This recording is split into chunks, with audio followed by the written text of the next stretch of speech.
should be good. I just gotta make sure it's streaming on my end.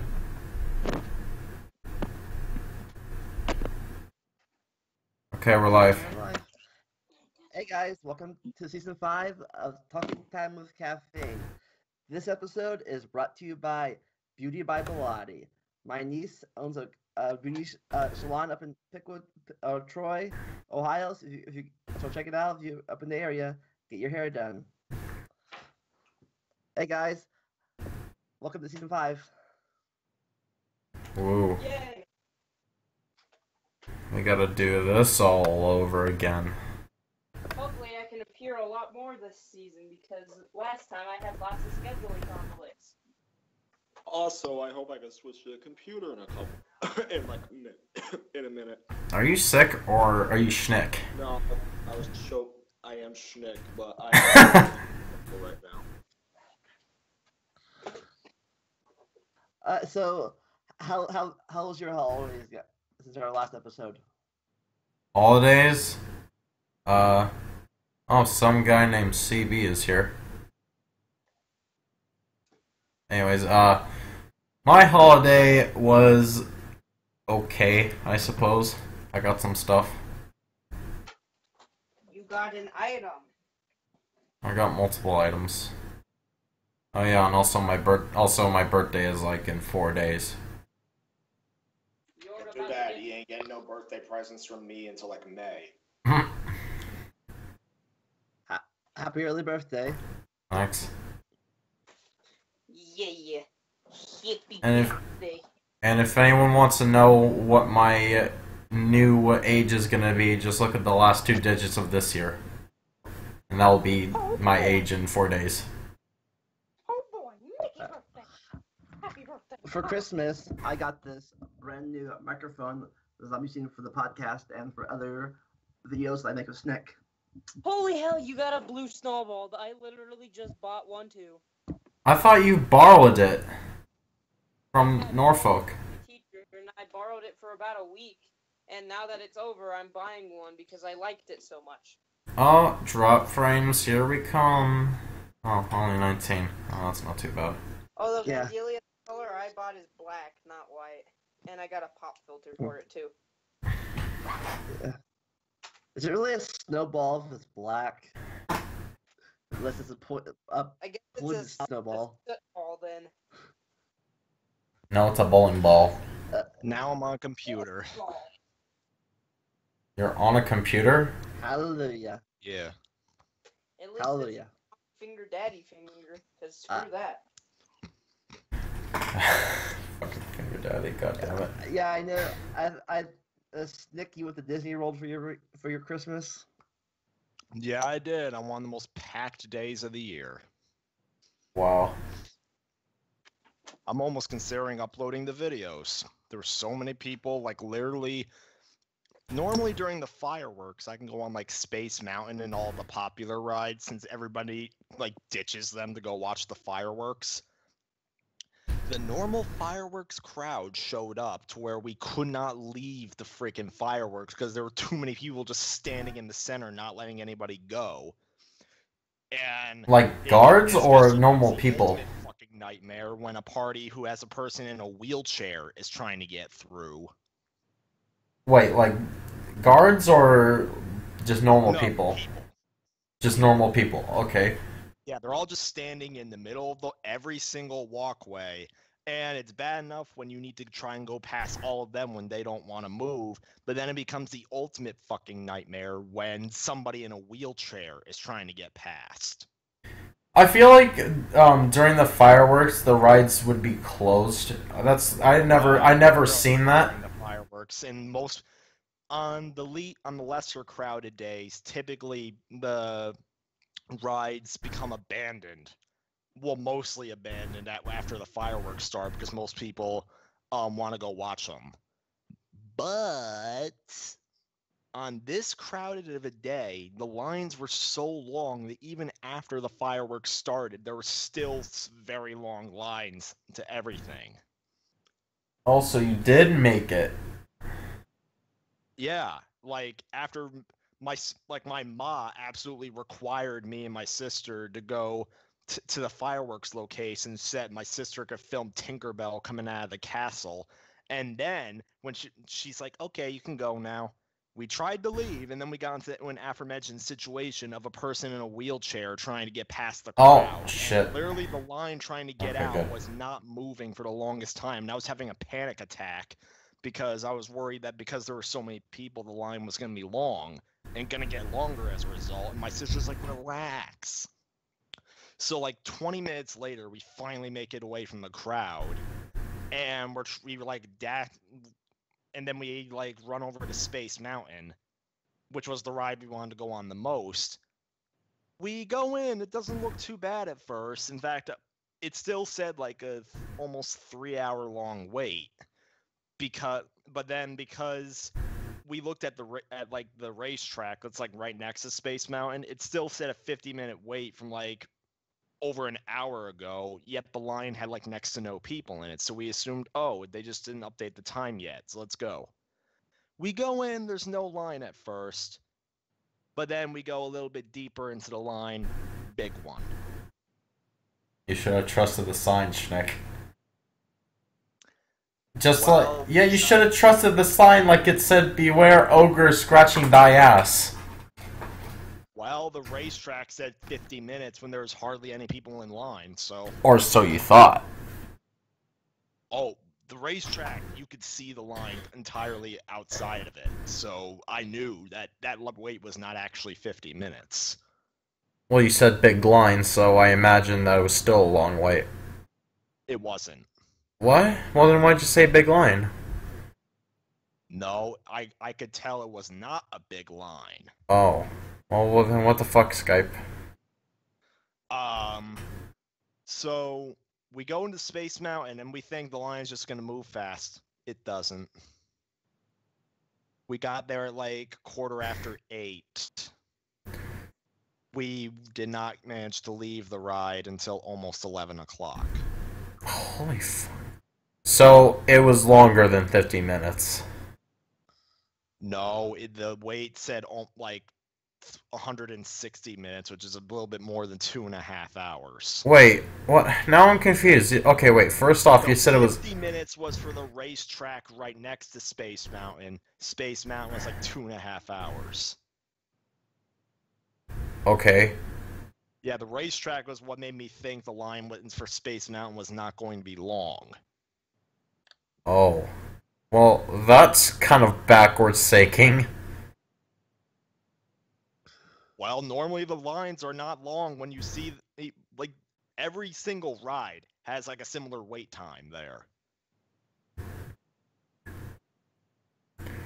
Well, personally, I wouldn't think that a 2-hour wait versus a 15-minute wait would have the 2-hour wait having, like, a fucking shorter line. I was expecting more of an hour-long wait because we did because, funny enough, we went to Splash Mountain. It said it was going to take over 2 hours to get there, and then Splash Mountain we managed to get on in 1.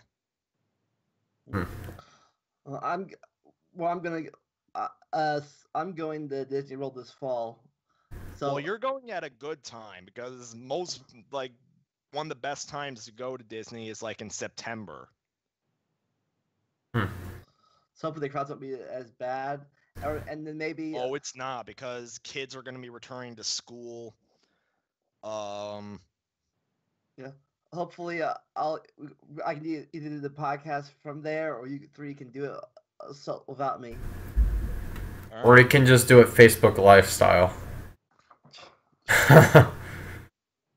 Alright, so... Snick and Brandon have the very first topic for season 5, rare items, and also I think Mario wants to talk about the Switch. Oh yeah. Alright, so who's first? I'll go first. Oh, thank God! I was gonna put all of us in a randomizer for a moment there.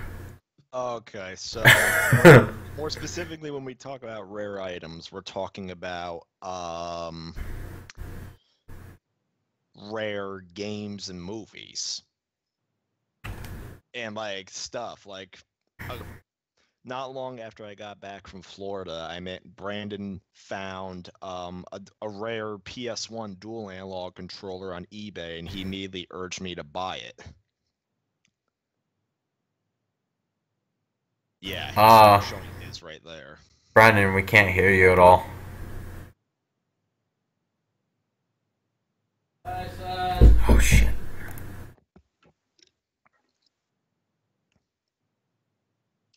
Sorry, I had to mute my mic. Uh-oh. Yeah, they constantly bug me. I get pissed off about that. Oh, okay. Brandon just fucking left, apparently. No, I'm gonna recall myself. I'm not waiting for him.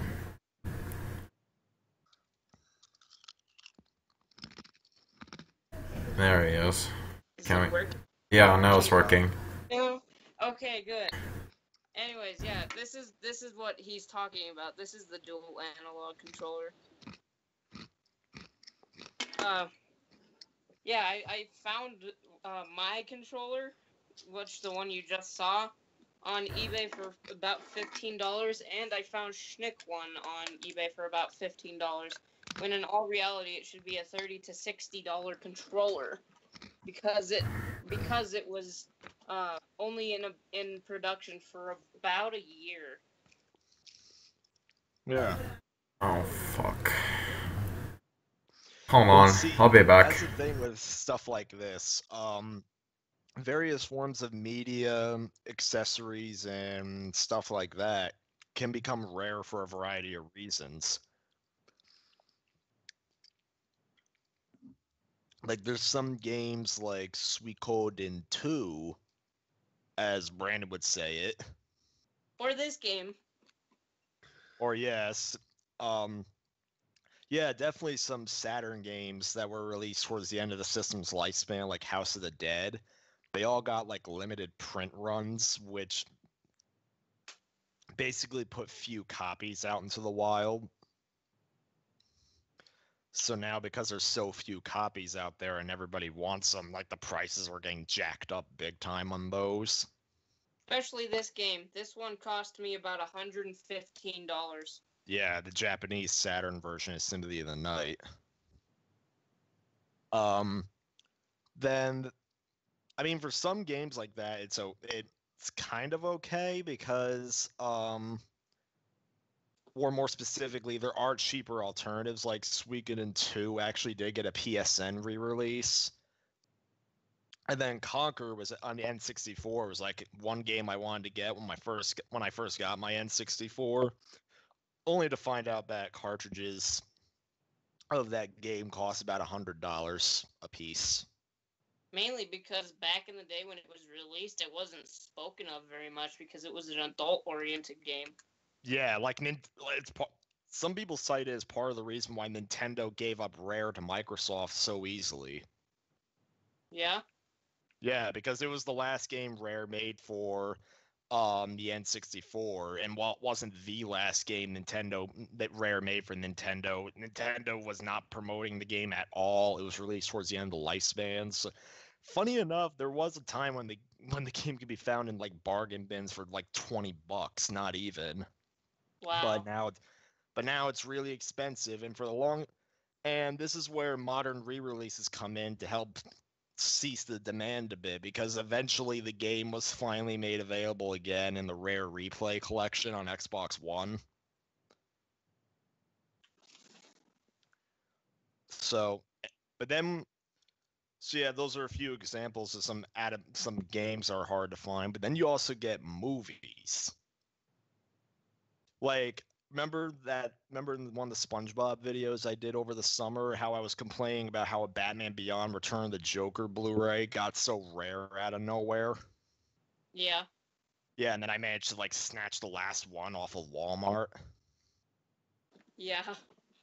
And I mean, thankfully the Blu-ray for that's gone down recently. I guess it either went back in print or like more stock was found.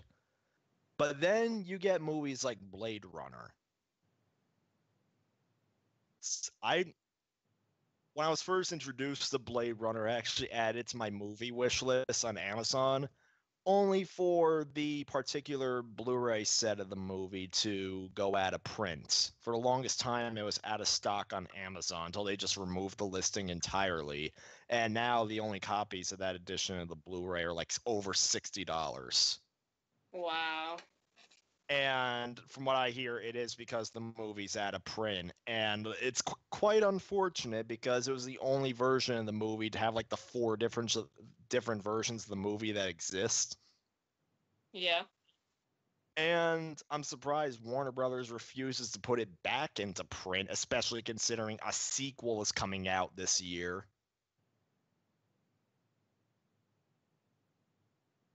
That makes no sense. Like, Yeah. it's like, and funny thing is, sometimes there's some rare games that don't get, some rare games, rare movies that have, where the people behind them do have the resources to get them re-released for modern audiences at a cheaper price, but then they don't.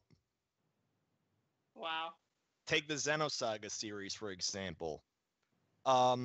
There's 3 PS2 games. Xenosaga 1 and 2 are fairly affordable, about $10 each. Xenosaga 3 is like $60. Kind of like And it's kind of like Crash Mind Over Mutant on the Xbox 360. except Mind Over Mutant at least has a digital release on Xbox Live that can be gotten for cheap. And And Adam's microphone is really loud. yeah, All part of what happens when you go live. Things. Yep. No editing. Things that go as planned. So yeah, the disc release of Mind Over Mutant is like $60 on the Xbox 360. And yeah, that's more- it is. I'm back. But see, at least in the case of Mind Over Mutant, there are other systems. There are like other ways to play it, like PS2 and the Wii. And then there's also the digital release on 360, which is a lot cheaper than the disc. But then you have games like Panzer Dragoon Saga and the Saturn, as well as the Xenosaga games, some of the Suikoden games that are quite rare, yet developers either, I mean, they say for Panzer Dragoon Saga, the reason why they've been unable to re-release is because they apparently lost the source code. But then there are other cases like the Suikoden games where they clearly still have the games in their possession, but then they refuse to release them to modern audiences. Wow. Like in Konami's case, they released Suikoden 1, 2, and 3, but then not 4 and 5. For the Wild Arms is another series. For Wild Arms, there's 5 main games plus a remake of the first game. The original first game plus 2 and 3 are available to buy. Well, they're available to buy digitally now. 1 and 2 on PSN for PS3, and then 3 for PS4 as a PS2 classic. But then 4, 5, and the remake of 1 are not. And then the remake and 5 are pretty expensive. Wow. So sometimes I don't get. I mean, I know that sometimes, like, petitions to get these collections, HD collections or like digital re-releases made, sometimes pop up. Like, I remember the director of the Tekken series said that he was encouraged fans to petition Namco to do a Xenosaga HD collection, though nothing's come of that so far.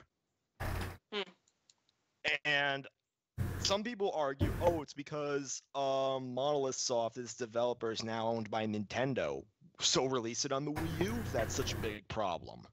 Or the Switch. Yeah. Yeah. Can I get a recap on what I missed? We were basically just talking about rare stuff and why sometimes it doesn't make sense why it isn't re-released. Oh. I mean, some people cite, oh, it's because they're not popular enough to warrant a re-release. In the digital age, it barely costs, I would imagine it barely costs anything to release things digitally. Physical stuff, I understand, because you got to print all the discs, the box art, the cases, and all that. The dishki. Yeah, dishkis. But for digital releases, all you gotta do is take the files, put it on a server, and that's it. Maybe there's more to it that I don't understand, but digital releases cost a lot less than physical releases do. That's why a lot of games and movies are digital download only. Probably because it takes money to make the CD or DVD or the Blu-ray. Well, that's what I said. I understand why they don't want to do physical releases because it does cost money to like manufacture all that. But for a digital release, they put it on a site. There you go. Why would that cost so much money? When you say re-release, do you mean like a remaster or like a virtual console situation? Either way. For remasters, that's a bit of a different story, even if it is mainly digital. Texture the game and all that, but they're just simply porting it over on an emulator, like what they do, like how they do PS2 games on PS4, or like how they do VC games. That costs like very little money, other than ensuring that it works okay on the emulator. But bottom line is, it's releasing stuff digitally is like a very cheap process, and when the company demonstrates that they're willing to do certain releases of a particular franchise, but then not do the others for reasons unknown, even though there's fan demand for it, sometimes doesn't make sense. Well, I wonder if playtesting already released game for porting to another console for emulation would cost a lot of money for those kind of people. Not nearly as much as a remaster would. Because remasters, not only do they have to play test it, they also gotta redo. Sometimes, like in the case of the KH1.5, they practically had to rebuild the game from scratch. Yep, that's true. Yeah. Sometimes it is as basic as just simply taking the original stuff from the game and building it up, but then sometimes they gotta rebuild everything. Do they have to rebuild it again when the PS4 version? No, they're just porting the PS3 version over and updating, and then like updating the graphics. Speaking of graphics, sorry to interrupt, but the only reason they had to rebuild it for the PS3 version was because they apparently lost the source code to the original PS2 version of the final mix version. Speaking of graphics, last season, I think we talked about this before, but we were checking out to this podcast, checking up. We found out there's a 4K version of uploads. Of course, we're not 4K yet. We are not that far advanced, but to even imagine there's a 4K broadcast version on YouTube is just Wait, weird. what? Didn't we mention this last season? I can't remember, but I brought it up again. Like 4K is for a podcast. Well, Who has that technology? Fucking Jacksepticeye probably has that technology.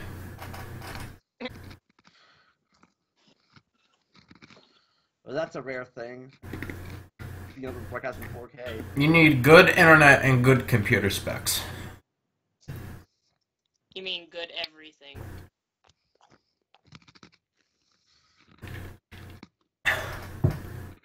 Yes. Sorry. I had to do that for an inside joke. Okay. Okay. Yeah, that was awkward. Anyways, moving on from... Oh, wait a minute. That's right. This is Vandelia's channel. Doesn't he always say something like,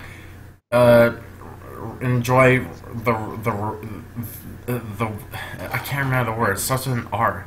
Oh, yeah, randomness. Right? Randomness? Yeah, that's what he says. So it's okay, right? Yeah, okay. So, I guess we're just gonna move on to my topic. Just about. I think me and Brandon covered everything we wanted. Okay. Yeah, just I think. Well, okay. Well, I guess I'll just do an awkward transition that is sloppy as hell to my own thing.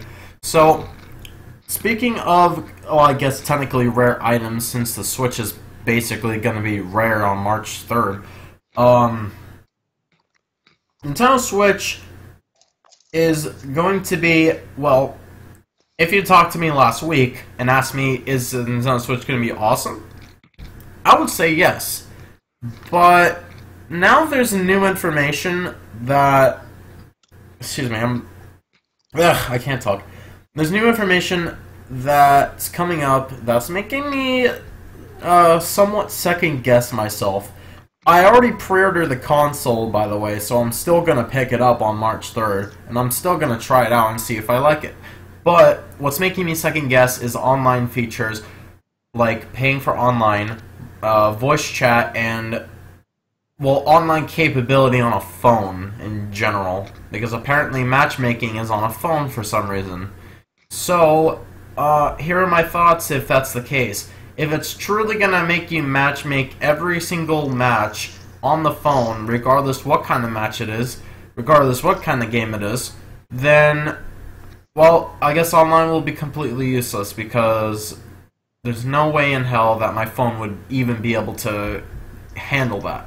And also, Nintendo's response for the reason why they're doing this is, oh, because there's so much bulkiness in a headset. No, not exactly. I mean, if you're comparing bulkiness between a phone and a headset in terms of gaming at the same time as talking, then I'd say the phone is more bulky, because how the fuck are you gonna hold it? I mean, your best bet at that point is to just fucking use your headphones. So, if you're gonna bring headphones, then that defeats the purpose.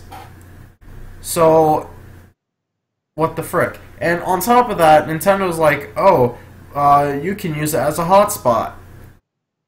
I need to say this right here, right now.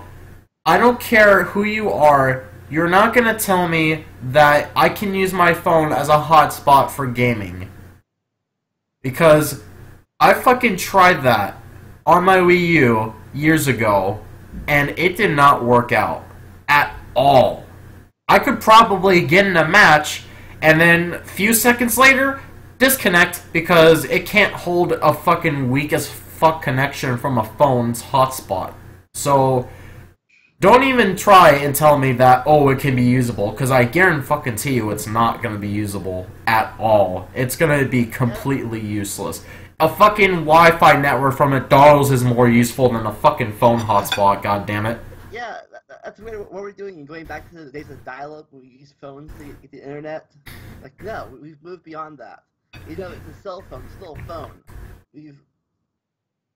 That's like going forward, it's going backwards. So, by that logic, it's making the phone bulkier than the headset, ironically.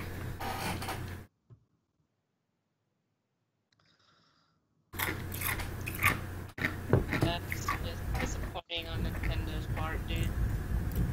I mean, personally, if they kept it as voice chat on the phone, I wouldn't even care, because okay, voice chat isn't even highly used on Nintendo consoles. The only two instances I've really seen voice chat is on Pokemon X and Y and Smash 4. However, that's for, like, very small purposes. Like, okay, Smash 4 is probably one of the weakest examples of voice chat, because the only way to voice chat is if you're doing a battle with people on your friends list, and if you're in the lobby, but you're not in, like, the testing area or fighting. That's it. So, basically, your select character area is the only screen that you can use voice chat. AKA completely useless. In Pokemon... Sorry to interrupt, but makes just about out as much as... Makes just as amount of sense as, the winner of a tournament being the one who moved around the stage more instead of, actually fighting. Oh god, don't remind me of that shit. Fucking Kirby versus Zero Suit Samus. That was a bullshit win, and everyone knows it. Anyways, for Pokemon X and Y's example, that one was a little bit better, but I still think it's kind of useless because, unlike Smash 4, where you can only do it in the lobby, with X and Y, you still can't do it with random people, but you can do it with friends, and on top of that, it's not restricted to a lobby. You can actually do it during the match. But why is it useless? Well, mainly because the fucking mic quality, I mean, it's not so bad that you can't understand it, but it's like, why use a 3DS when you can use a fucking computer? Or in Nintendo Switch's case, is a phone. But let's be realistic though. I mean, a 3DS for voice chat, it just doesn't work. Even if it's for friends only, it's just kind of weird. I mean, it's cool that they can do that, but there's not really much purpose to it.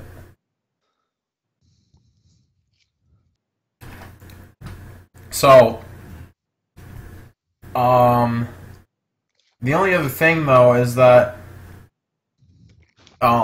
basically, how is it going to handle for people that's not going to use the online feature because they either can't or they think it's so retarded that it's not worth it, or can't pay for it? That's the question that's going to... Wait, the Switch has paid online? Apparently, yeah. So now no one is safe. I love how, because funny thing is when PlayStation turned to having paid online, everyone's like, oh, PlayStation sucks now, let's buy a Wii U, you can play for free there. Not anymore. Well, they can't... No, they could still do free multiplayer on the Wii U. They just can't do it on Switch. Unless Nintendo decided one... That's what I said. Like, the Switch... Because the Wii U is getting replaced by the Switch, and now the Switch has paid online, so... Yeah, so if all goes to shit with the Switch, then you can just retreat back to the Wii U that so apparently failed. Now, wait, is Nintendo offering free games like what PlayStation and Xbox are doing? Nobody knows. I wouldn't be surprised if they didn't, but... Yeah, that information hasn't come out yet. Sure, the PlayStation free games usually aren't good, but hey, they give something. You ever get any of the free games they make? What? Do you get the free games? Yeah, I usually get them, only because I wouldn't get them otherwise. So yeah, single player content. That's pretty much what's gonna be the selling point if online sucks and you can't use it because you're restricted to having everything set up to a phone app. So, I think the first couple years, or at least the first year, the Switch will do alright. Maybe the first year and a half because of Mario Odyssey coming out in December. So, here's the thing. Breath of the Wild is going to be one of the first games to launch with the Nintendo Switch, not bundled, paid separately for God knows why. Or, not God knows why, sorry, I was thinking of a different game for a second. Yes, the Switch isn't bundled with a game like every other Nintendo console. Well, maybe not DS, but you get my point. Legend of Zelda Breath of the Wild is going to cover you for single-player content for a long time. Guaranteed, because of how big the world is. And if you don't believe me, you know how much the E3 demo space was? 20 gigabytes. That tells you that it's a fucking huge world. And that's the E3 demo. God knows how large it's going to be. So the Switch better handle it. So, that will cover you for a long while. If you manage to get bored with it, there will be a couple other games. 1-2 Switch, which is a game that's supposed to be bundled with the Switch and not sold separately, because if anything, it looks like a different version of Wii Play. Yeah. No. Well, maybe. Maybe Nintendo Land. It feels like Wii Play, Nintendo Land, and 1-2-3 Switch, or whatever it's called. all have the same theme. They're just meant to be playing around with the gimmicks. Well, if you're gonna say that, you might as well include Wii Sports in there as well, because Wii Sports was an actual launch title for the Wii, so... Wii remotes can't be used on the Switch, right? Nobody knows. It's like a whole new. It's like everything you took from the Wii and like they just like burned it, scratched it, start from scratch. I mean, honestly, I wouldn't see why they would even bother, because they didn't show any sensor bar like the Wii has, or the Wii U, so that's a huge indicator that they're probably not going to have the Wii remotes usable in the first place. Because at that point, there's really no point. And it's also not backwards compatible, like the Wii can play GameCube games and Wii games, and the Wii U could play Wii and Wii U games, but the Switch is just all new games, like going back to cartridges again or something. The discs are gone. You can't play your Wii U games on there. You can't play your Wii games on there. Can't play your GameCube games on there. Just what you download and what you buy. So, well, okay, if there's going to be backwards compatibility, it's going to be downloaded. I guarantee you it. Because otherwise, it's impossible to do physical. So, they're probably all going to be emulated. And, I mean, unless they sold it on a cartridge, which would be kind of amazing, but, I mean, let's be honest, they wouldn't do that, would they? So, the only thing... Probably just for the more popular games that they want to have graphic updates on. People demand, like the Zelda game. People demanded that, or they already had planned to do the Breath of the Wild on both the Wii U and the Switch. The only other thing I can think of is no like bundled launch title with the Switch. That's my biggest concern. Is why is there no game bundled with it? My only guess I can make for the reason why they did this was to lower the cost. But at the same time, some people are probably going to end up only getting the console pre-ordered and not a game. So when they get the console, they're probably not going to get a game, and they're going to have to wait a long time because of how Nintendo ships their items out. So, if that's the case, and it doesn't come with a game, then guess what? It's basically a paperweight until games come out for it, and those people can buy it at that point if they didn't get to day one or before day one. I thought they at least have Breath of the Wild out for it or something. They do, but it's not bundled. I mean, if anything, it should be bundled because, I mean, that's the biggest selling point right now is Breath of the Wild, because the only two other games they have is 1-2 Switch, which is a game that should have been bundled, if not Breath of the Wild, because I guarantee you that's a game that looks like it should be a bundled title, and some Bomberman game. That's it. So, only 3 games in a month, and... you know, none of them are going to be bundled with Switch, so if nobody can get them day one or before day one and they sell out and they don't come back in stock fast enough, then it's basically going to be a useless piece of shit unless they allow you to, you know, get a bunch of games on whatever shop they have. If there is one. No, they're going to have one. So, yeah. And they're probably going to run out with cards, too. So, even if you can say, oh, they're probably going to sell out with physical, but you could still get digital, the cards are probably going to be sold out, too. So, well, that's just my guess, at least. So... when you finally do get it, maybe you can do a live demonstration on the podcast or something. See how it all works. Yeah, whatever I can do. So, the only other thing I can think of is, what about the hacking community? What is the hacking community going to do with this console? Well, I guarantee you that for now, they're not going to do anything with it once it comes out, because Nintendo is going to be on the fucking dot with hacking, because it's a new console. Of course, they're going to be on the dot with it. So... The only thing that the hacking community would need to do in order to quote-unquote fix the console is if they somehow manage to hack it so you don't need to pay for a subscription, and if possible, I don't know if it would be, I don't think it would be, but theoretically, if they manage to make online gaming work without an app. Maybe like a built-in thing on the console that hackers just patch themselves, I don't know. Speaking of hackers, how long do you think until there's an emulator and ROM of the Switch? Like a PC emulator of the Switch? Yeah. Okay, you'd be fucking crazy to even try that. Yeah, the Wii U and 3DS emulators just came out this year, and they've been out, and the consoles have been out for quite a while. I thought the emulators were out for longer than just now. Oh no, it was, well, not this year. Sorry, I meant last year. And they're probably buggy as hell. Evil. They're probably buggy as hell to begin with, so... Probably takes a while for emulators to come out anyways. Well, I mean, we're talking about, like, advanced...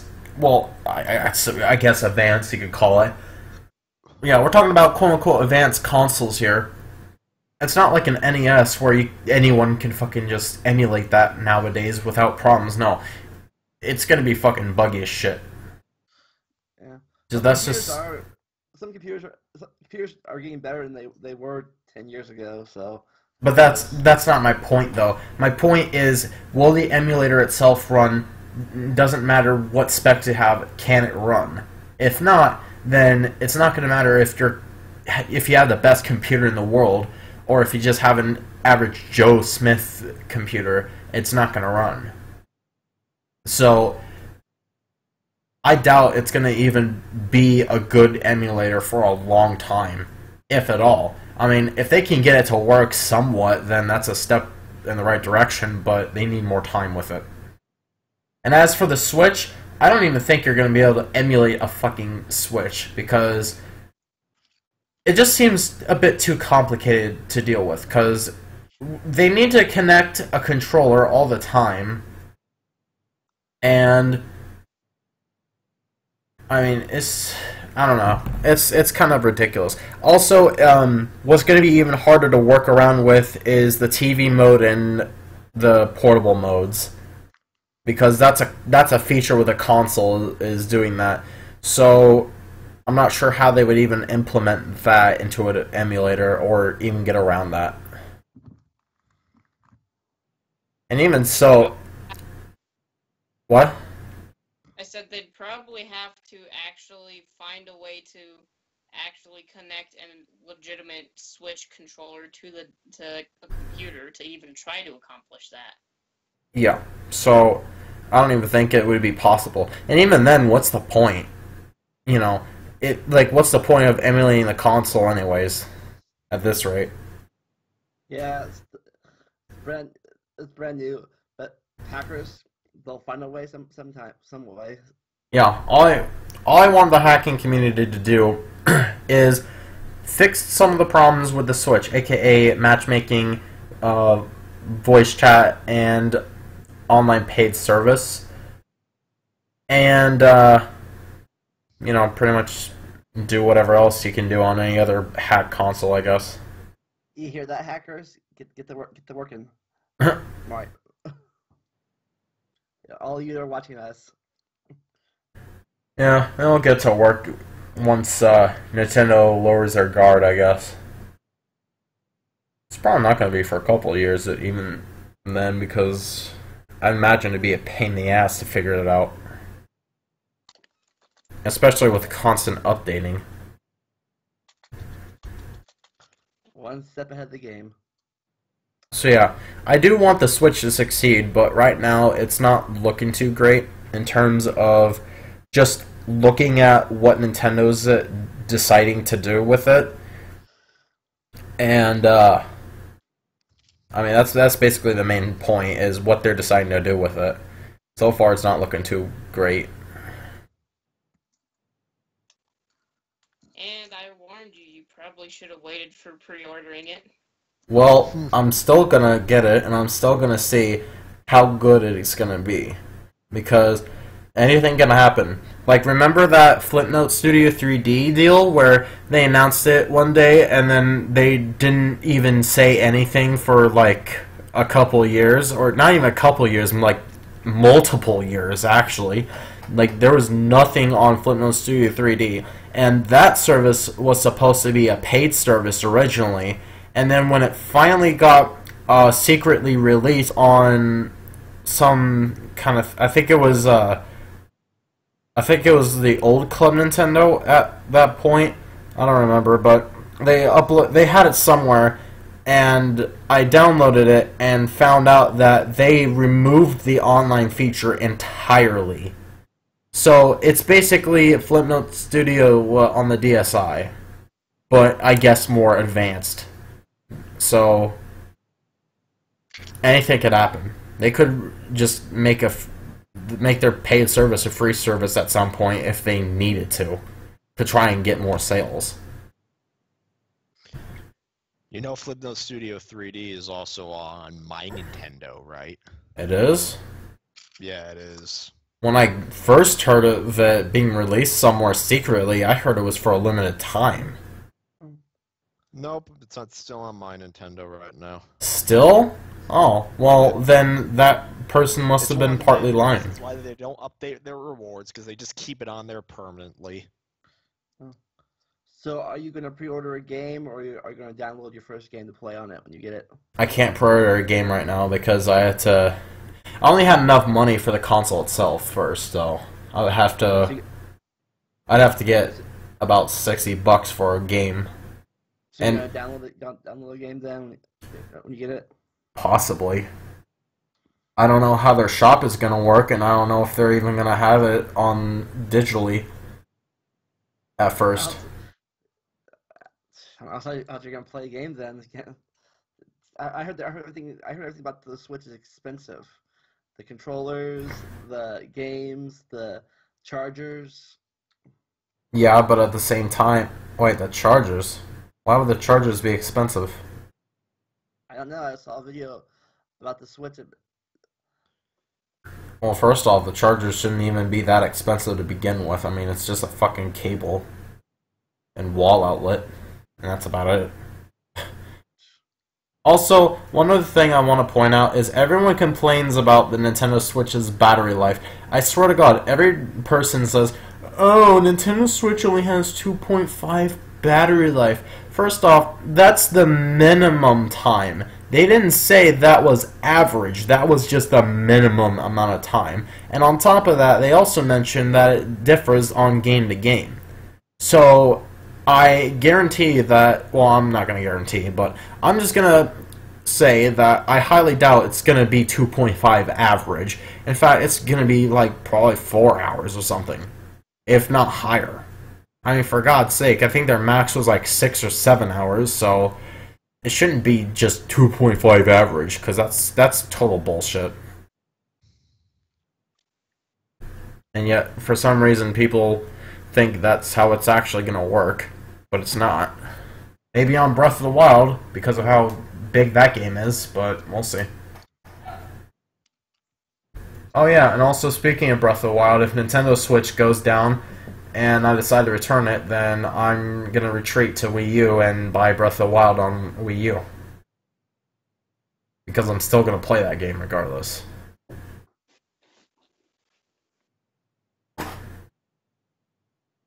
So yeah, can everyone just stop complaining about how 2.5 battery life is the average when they didn't even say it was average, but it's the minimum? Thank you.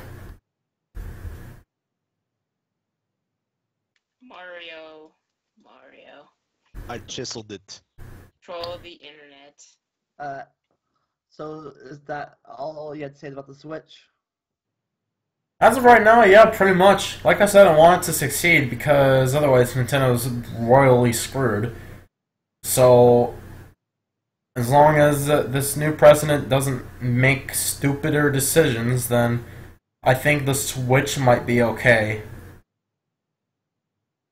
So. Alright, and do you have anything else to say about rare items? Rare items? We could tell stories of how we got some rare items before. Well, you and Brandon. Yeah. Well, then again, well, the Sega Genesis and I guess technically Sega CD count as a rare item. Not that rare. What about Sega CD? But you can still talk about how you got it if you want. Well, what about Sega CD? Sega CD, yeah, that is rare. Ah, so yes, it does count.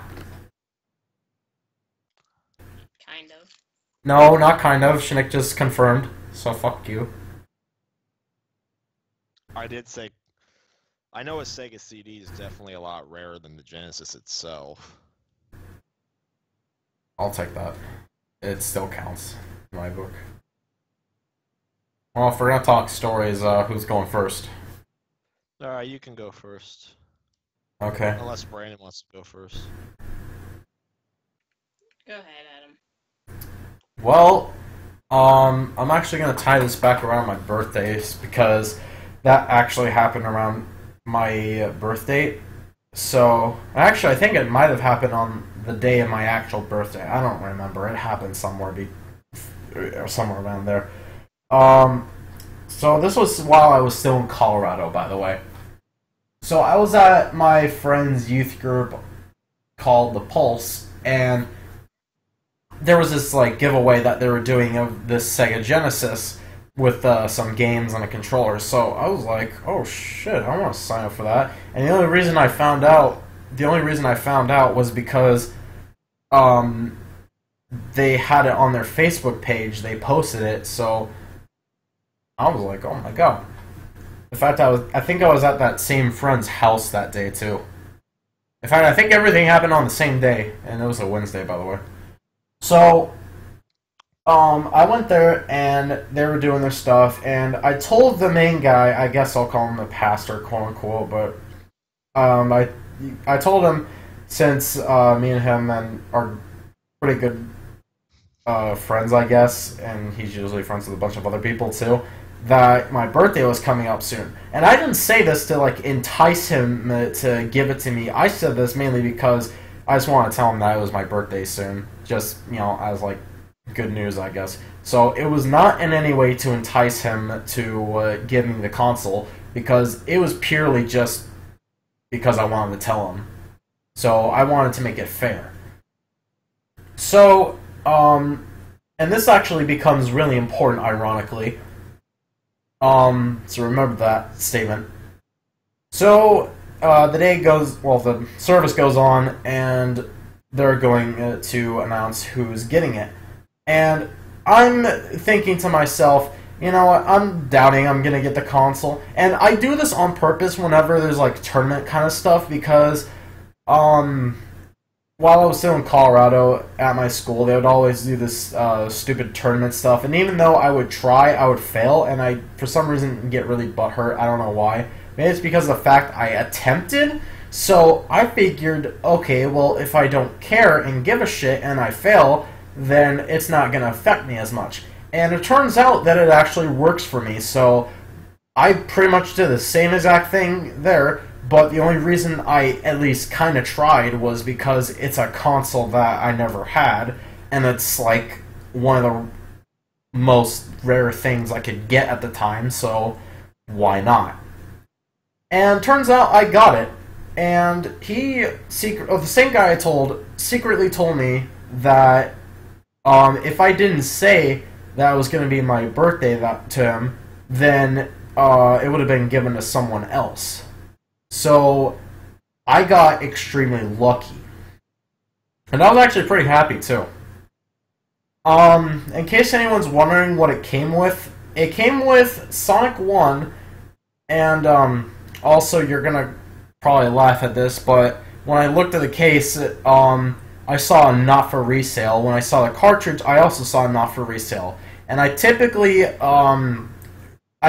think of not for resale as like a demo version of something, but after further research, it turned out that it was just an original copy, but it just had that for copyright purposes. So, I mean, I still got Sonic 1, so that was a good deal anyways. And it came with a bunch of other games, but unfortunately, all those games were sports games after that. Well, actually, not true. There was one other game that was like a fighting game. I think it was uh, what was it called? It was like Dragon Warriors and Battletoads. I remember. Double Dragon and Battletoads. Yeah. So, those were the two interesting games, and every other game was a sports game, unfortunately. And yeah, it was pretty good. I actually got myself a second controller in case anyone else wanted to play it with me at the time, since I didn't have a second controller to come with it. So, yeah. And I kept mentioning Sega CD. What I mean by that is it came with the Sega CD. However, what I was given to me was only the component or the cables for the Genesis itself. So no cables were packaged in with the Sega CD. So to this day, I do not know if that Sega CD even works at all. Why didn't you ever get the cables for it? Mainly because I just kind of didn't. I mean, I'm holding off on it because, you know, it's not really that important to me. What's mainly important is the Genesis, in my opinion. But, I mean, if the Sega CD turns out to work, then that's great. If not, then it's not really that much of a big loss. Okay. And I don't even have any Sega CD games to come with it right now anyway, since I wasn't even given those kind of games for it. So, yeah. That's the time I got really lucky with a fucking Sega Genesis / Sega CD. That may or may not work. I still don't know if it does. Okay. Brandon, your turn. I pretty much already explained how I got mine, but I'll go over it again. Pretty much I got all of my stuff on eBay, except for one thing, which isn't really even that rare at all. Two things, actually. That would be my original NES. Obviously, it's not that incredibly rare to get an original NES, but I got that from my family members because that's the console they used to play way back in the day. And the same would be said for the Atari 2600. I have one of those too. So yeah. Don't you have like the plug and play version too? Of? The Atari. Oh, the shitty one, yeah.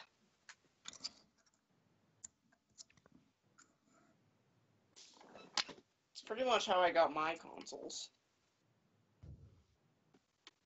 Did you ever tell the story how you got the Castlevania?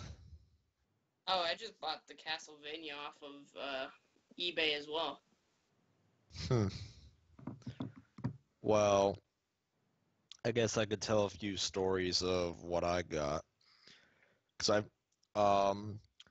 there's some rare games like Xenoblade Chronicles on the Wii, Xenosaga Episode 3 on PS2, and Suikoden 5 on PS2 that I just simply ran into at a game store. And I was like heavily debating, oh my god, should I buy it? Should I buy it? I think for Xenoblade, I just paid the $45 at a GameStop because I figured, oh my god, it's over 100 online. I need to get it now.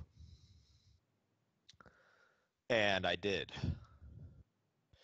But then Suikoden, I paid $50 for at one of my local retro game stores when it typically goes for above 60, and then Xenosaga I had to pay 64 at a game store down south. So those I got by complete accident. And then sometimes I've gotten better editions of games than what I was expecting to. Like, for instance, when my dad first started letting me buy PS1 games on Amazon, one of the games I bought was Tekken 1 on PS1. I was expecting to just simply get like a greatest hits copy of the game.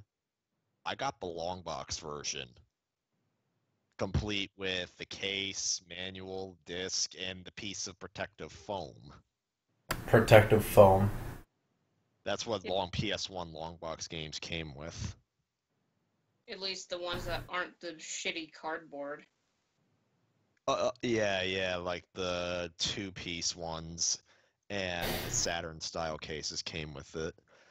Then, more recently, I ordered a brand new factory sealed copy of Killer is Dead on the Xbox 360. I was expecting to just get like a standard Xbox 360 case that was wrapped and all that. I got the collector's edition. Like the collector's edition came. I mean, well, the collector's edition of the game is not that rare, but like it came brand new factory sealed. It had like special packaging. It had like a music CD. It had like a fancy covering for the case itself, and then it also had an art book.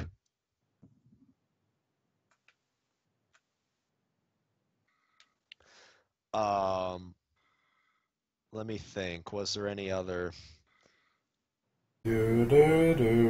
cases of me getting rare stuff?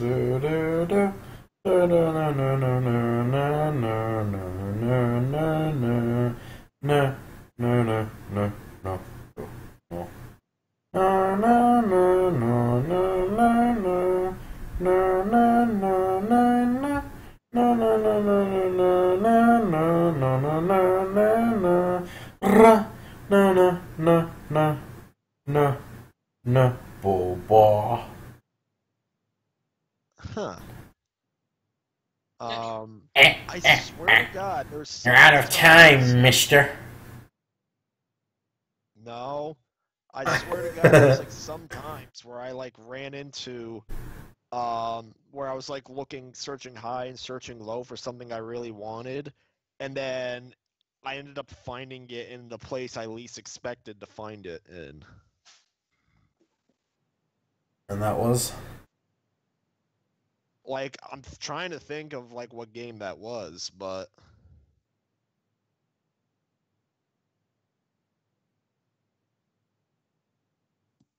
We're gonna be here a while, folks. I think it's time to oh grab your my popcorn. I think it's... Oh, wait. Guys, you better grab your popcorn. That Schnicklish is coming out. Arg. Shrek! It's Maybe not maybe Shrek, remember it's next Frank. maybe remember next week. Shrek! Oh my God.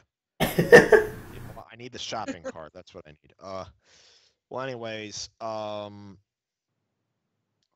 actually, I did run into like a practically like new copies of Resident Evil 2 and Legend of Dragoon on PS1 at an FYE of all places.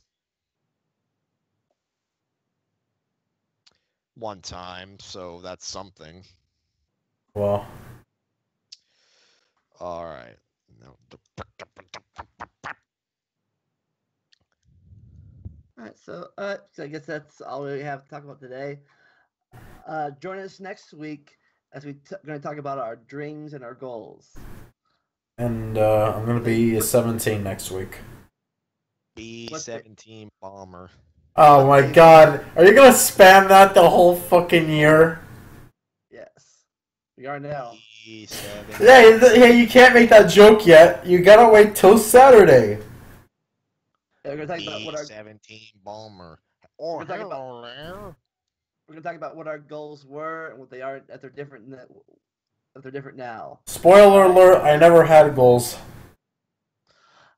But I'm sure you've had dreams. But anyways, all right, let's shout us out. Shout out to Simple what's up? Flips. I don't know. That's a meme apparently. What's up? Anything to advertise? No, I was. Oh, sorry. If you want to see me play the Legend of Zelda Wind Waker on hero mode with only 3 hearts of health throughout the entire game, come to my channel because yeah, that's something I'm gonna do, and it's already rageful.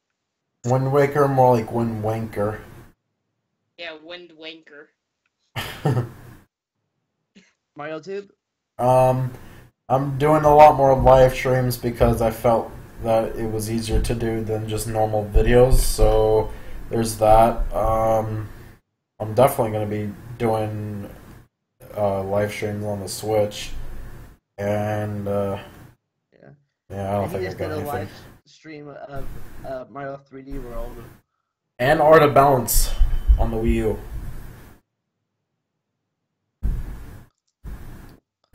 Snick? Well, you know me. I wrapped up the story of Cage 2 this weekend, and I'm also playing an RPG I made in RPG Maker 3. It's one of the worst things in existence. Not even Atari on, or wait, not even ET on the Atari. ETM the Atari, ABGM put it best. At least it challenges you. Okay. And you know me, it's my channel, so otherwise you wouldn't be here. Oh my god. So, join us next week, and as always, enjoy the randomness. See ya! Bye bye. Bye.